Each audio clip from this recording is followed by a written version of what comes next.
প্রশাসন ডাইরেক্ট এসে বলছে যে না এই প্রোগ্রাম করা যাবে না। কেন? নিশ্চয়ই আপনারা শুনেছেন দিল্লি যে করতে বলেছে, দিল্লি যে করুন, এখানে করা যাবে না। শুনছেন না? শোনেন না? সবাই তো আর আব্বাস সিদ্দিকী নয়, সবাই তো আর নওশাদ সিদ্দিকী নয়। তোর পারমিশনের ধার ধরি নাকি আমি? দেশটা কি তোর একা নাকি? দেশটা তো আমারও।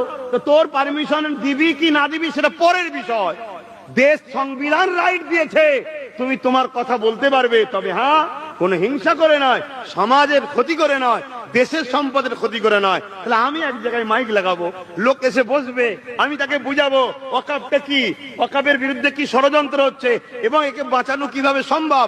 আমি তো তোমায় সম্মান করি বলে তাই জানিয়েছি যে আমাকে পারমিশন দাও। তুমি যদি মনে করো যে আমার ওপরে চাপ রয়েছে, দিতে পারছি না, তোর ওপর কেউ থোড়াই পাওড়া করি না, ওর পারমিশনের পাওড়া করি না। কেন? সংবিধান বলুন জিন্দাবাদ, সংবিধান, সংবিধান, সংবিধান।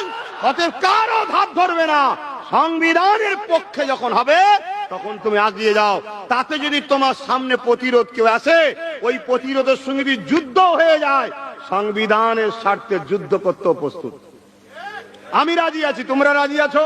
হাত তুলে বলো রাজি আছো, হাত তুলে বলো রাজি আছো। আজকে প্রকাশ্য